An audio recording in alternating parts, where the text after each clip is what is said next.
Good day, everyone. Welcome to another video episode for Senior High School STEM. The aim of this tutorial is to help grade 12 students in understanding the topics in general chemistry.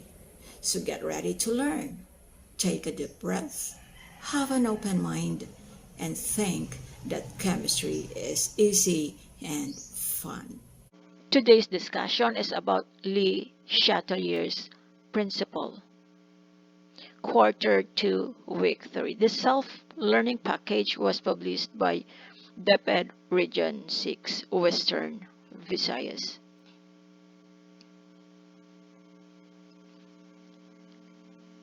The Chatelier's Principle. At the end of the lesson, you should be able to state the Chatelier's Principle and apply it qualitatively to describe the effect of changes in pressure, concentration, and temperature on the system at equilibrium. Chatelier's Principle is named after Henry Louis Chatelier. It states that if a system in equilibrium is subjected to a stress or a disturbance, its tendency is to shift in a direction that will reduce the stress so that equilibrium will be re-established.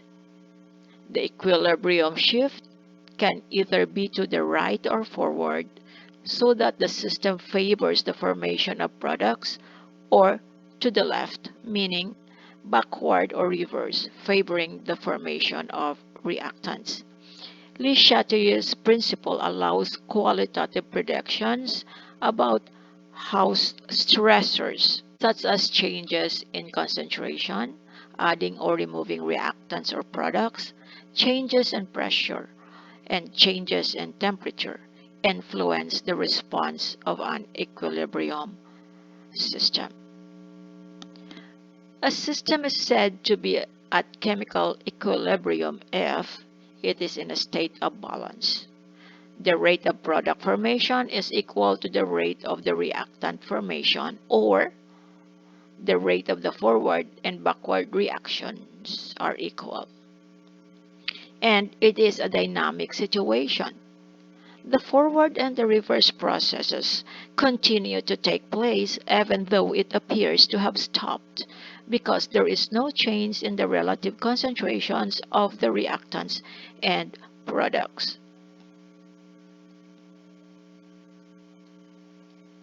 The effect of changes in concentration. According to Le Chatelier's principle, additional or removal of either the product or reactant from a reaction mixture will upset or disturb the equilibrium. If the concentration of one reacting species is increased, the system must favor the reaction in which the species is consumed. Accordingly, if the concentration of one reacting species is decreased, the system must favor the reaction in which that species is formed. Let's examine this hypothetical reversible chemical reaction at equilibrium. A plus B will form C plus D, and C plus D will form A plus B. This is our equation number 1. In line with the seesaw or balanced train of thought, consider the concentration on each side of the reaction as objects being balanced. Figure 1. So A plus B, these are the reactants, will form C and D. So we have this in a balance. If we add more reactant A and B, the system becomes stressed and is no longer at equilibrium. Look, the seesaw is not balanced. The reactant side is heavier compared to the product side. So to retain the balance, the reactant needs to form more products to relieve the stress. To counteract the stress, the system forms more of products C and D in order to consume the excess A and B. The equilibrium therefore shifts to the right towards the formation of more products C and D. So now it is balanced. Note, if either or both of products C and D are being added to the equilibrium mixture instead of the reactants, we can still use the same analogy we have discussed. Hence, the equilibrium will shift to the left to favor the reformation of reactants A and B. So in that case, if there are more C and D if products are added, so equilibrium now will be disturbed. The product side here on the right would be heavier. The seesaw now is not balanced. So what will happen is C and D will reform to A and B. That means the equilibrium will shift backwards to retain the balance or to retain the equilibrium and relieve the system of the stress.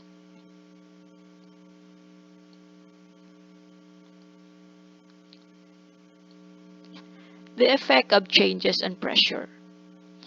This stress to a system at equilibrium is only applicable to chemical reaction taking place in the gas phase, and when the total number of moles of gaseous reactant is different from the total number of moles of gaseous products.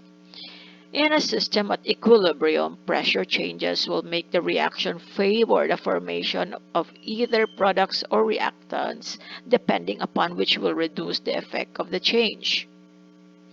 If pressure is increased, the system will shift towards the side which will result to less moles of gas.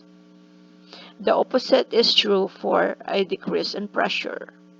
If pressure is decreased, the system will favor more moles of gas. An increase in pressure means that there is a decrease in volume, so there is less space. Here is figure 4. Equilibrium will shift to the side with fewer moles. In our example above, an increase in pressure will cause the equilibrium to shift to the right towards the product side because the product side have less or fewer moles. The reactants now will have 1 here plus 2 will be 3 moles. 1 plus 1 are 2 moles. So the fewer moles would be the product side. So an increase in pressure will cause the equilibrium to shift to the right, the product side.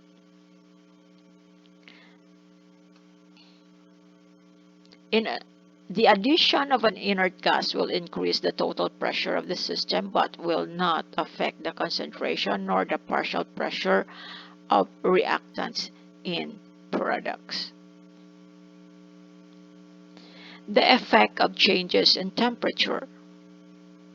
To analyze how this would affect an equilibrium, we have to see whatever a given chemical reaction is exothermic or endothermic. This tells us if the reaction absorbs or releases energy, signified by delta H, change in enthalpy. If delta H is negative value, then the forward reaction is said to be exothermic and releases energy. We could think of heat energy as a product of the forward reaction. This is equation 3. If instead delta H has a positive value, the forward reaction is endothermic and energy must be absorbed for the reaction to occur. We could think of heat energy as a reactant in the forward reaction, equation 4. So if it is exothermic, heat is added in the product side because it releases energy. If it is endothermic, heat is written here in the reactant side because it absorbs energy for the reaction to occur.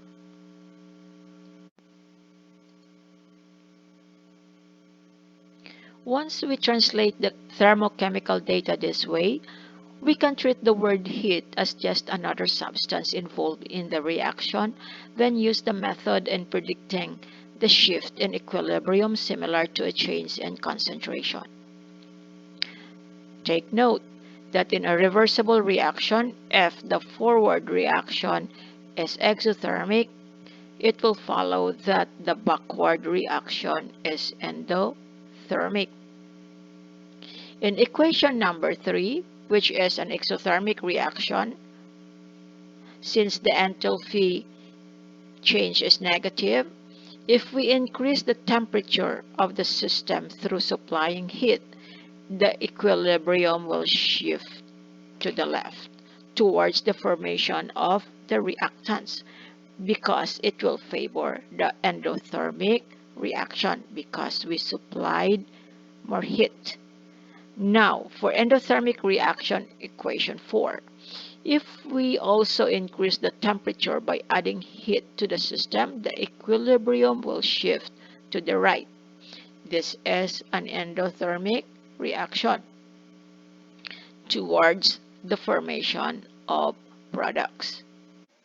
The table below summarizes how a system at equilibrium responds to various changes as predicted using Chatelier's principle. So we have the variable, type of change, response of system. Concentration.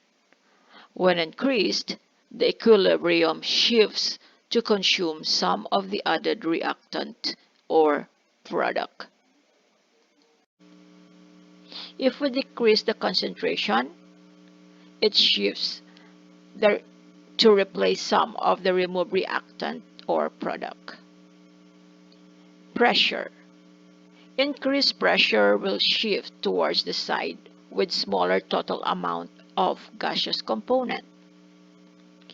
Decrease in pressure, shift towards the side with the larger total amount of gaseous component. Temperature. Increase in temperature shifts to consume some of the added thermal energy will favor the endothermic reaction.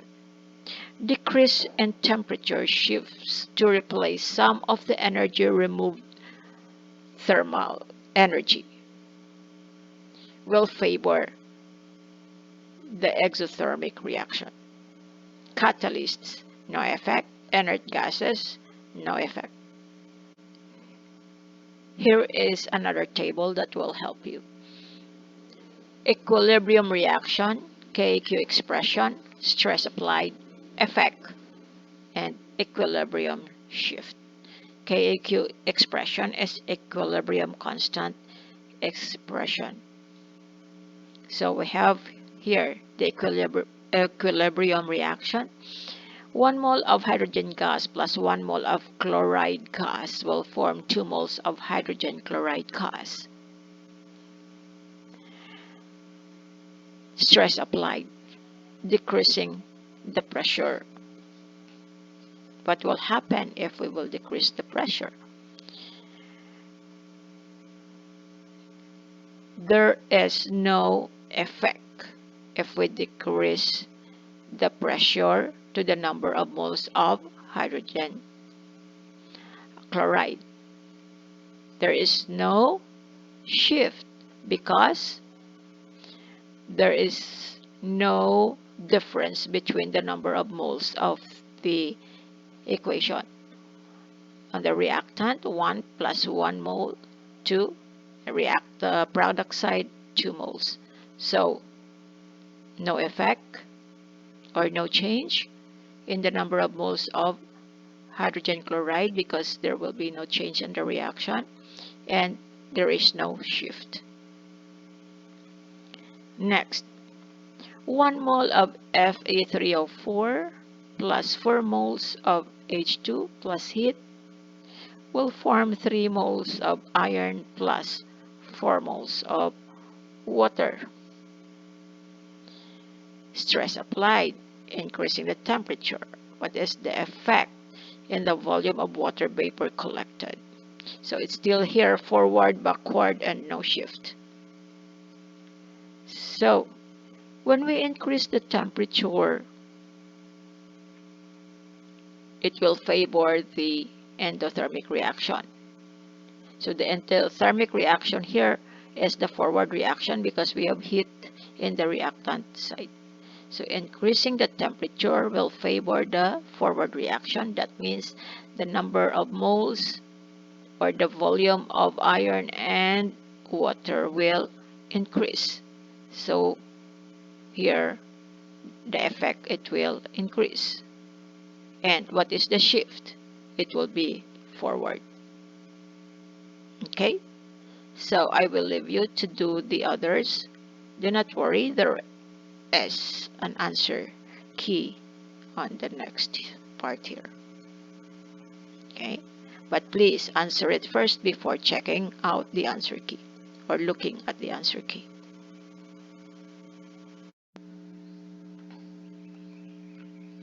In the industry, product developers and manufacturers generally choose the particular reaction and appropriate conditions that would yield the formation of more products. That is why it is important to understand the concepts behind chemical equilibrium, particularly Le Chatelier's principle. Example: the Haber process, also called the Haber-Bosch process, was developed by German chemists Fritz Haber and Karl Bosch. The process combines nitrogen gas from the air with hydrogen gas derived from natural gas to synthesize ammonia. The reaction is reversible and the production of ammonia is exothermic. The Haber process, expressed as a chemical equation shown below, with temperature and pressure conditions set at around 450 degrees Celsius and 200 atmospheres respectively. Although these values may vary from one manufacturing plant to another, it is desired that we shift the equilibrium as far as possible to the right in order to maximize the yield of ammonia. According to the Le Chatelier's principle, this will be favored if the temperature is lowered and the pressure is increased. So, in this equation, ammonia is the product. That is why it is desired to shift the equilibrium to the right. This figure shows varying conditions of temperature and pressure in the production of ammonia. So we have pressure and yield of ammonia. So as you can see, as pressure increases, yield of ammonia also increases. But the yield of ammonia is highest at the lowest temperature.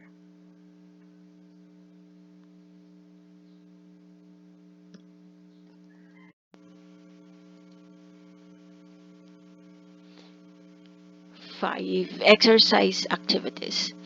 You will answer exercise number 1. Consider the following equilibrium. Tell whether the equilibrium position lies to the left or to the right or has no effect when subjected to the following stresses. For questions 1 to 5, this is the equation or reaction that you will base your answers. So the delta H is 187 kilojoules per mole. It is positive, so that means it could be written here in the reactant side. So the forward reaction here would be endothermic. So which way will the equilibrium shift? F. More hydrogen gas is added. So if more hydrogen gas is added, the equilibrium position, or the equilibrium will shift to where? Left or right, or no effect. So your answer here will be only left or right, or no effect. For questions 6, 7, 8, 9, 10, this is your equation. The delta H is negative, so that means this reaction is exothermic. So you can write your delta H here in the product side. So which way will the equilibrium shift? F. More oxygen gas is added. Like here, if you add more oxygen gas, what is the shift? Is it left, right, or no effect? And you answer the other numbers. For 11 to 15, this is your reaction. So the heat is already here in the reactant side, so that means this reaction is endothermic, the forward reaction. So which way will the equilibrium shift if more hydrogen is added? Hydrogen gas, if more hydrogen gas is added, what is the equilibrium shift? Right, left, or no effect? The next for you to answer is generalization. Fill in the blanks with the appropriate words or concepts. So here we have numbers. So just fill in the blanks here. I gave you the answers here. So these are the answers for this numbers 20. Okay, so just select from this, or you could read back and get your answers in the module. The last item for you to answer is reflection. People also experience different forms of stress in our everyday lives. Give 3 stressors you commonly encounter related to the stresses that can be induced to chemical equilibriums. And much like equilibriums, share how do you cope with these stressors. Okay.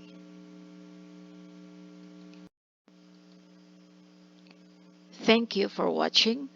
If you learned something from this video, please like and subscribe to my YouTube channel. God bless and stay safe, everyone.